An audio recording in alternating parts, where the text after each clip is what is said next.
Hi, Darko. I'd like to ask you some questions about selling your company. What advice would you give to entrepreneurs about the best times to sell and times not to sell their company? Well, there's no ideal. There is ideal time to sell the company. That would be when the company is still growing. It ideally has profit and so forth. So when a company is in such a situation, the company can dictate the terms, it can achieve a great valuation and so forth. On the other side, there is also no really bad time because selling the company is not always about valuation. It's also about what the founders want to do, what the majority shareholders want to do. Perhaps if they founded the company years ago, they want to dedicate their time into something else, or they want to explore other options and possibilities. And if they sell their company, they generate wealth, which enables them to do that. So from that perspective, you can also argue that there is no bad time to sell a company. How is valuation determined? Because a lot of people will see huge companies, especially in the US, going for IPO, which is still hugely loss making, but achieving valuations in the tens or hundreds of billions of dollars. What should people do as steps to improve their valuation, and how can they expect to discover valuation?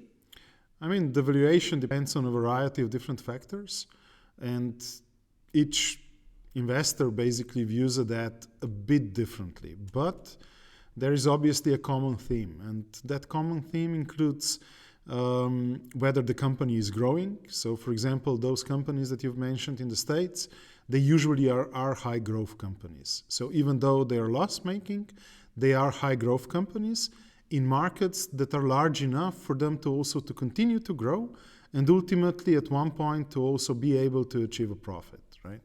You've got examples like that, like, I don't know, Amazon in the first few years wasn't making any profit. It was basically investing only in growth. And then at one point it started to generate profit, right? So that's basically one of the main reasons how you can achieve high valuation. And yeah, on the other side, as I've already mentioned, you also need to take into consideration that the market that the company is in is large enough. Because even though a company may be high growth, if the market is not large enough, it will hit a plateau relatively soon. What about some of the practical steps involved in actually going through a sales process? Which professional advisors and third parties are essential and which ones are optional? Well, even though M&A advisors are optional, it is highly recommended to engage them, primarily because when you go into a sales process as a CEO or as a founder, it's literally another full-time job. And it's really hard to do two jobs at the same time. So being, for example, both the CEO as well as driving the sales process. So a good M&A advisor can take quite a lot of the burden off your shoulders, and with that enable you to really remain and stay focused on the business. Why is that important? It's important also because if you stay focused on the business, you will manage to run the business properly, and with that increase the chances of a successful sale of the company. Absolutely. Speaking of buyers, is there such thing as better buyers, worse buyers? How do you go about finding the best buyer for your company? Well, the best buyer, most likely, for at least for majority of the companies with their founders still heavily involved in the business and so forth, is not only the buyer that gives you the most cash, so that basically valuates your company as hugely valuable, but also other factors come into play. So usually the founders, entrepreneurs think, they like their companies, they like their employees, they want to make sure that their legacy continues on, that their employees are also happy with the transaction and so forth.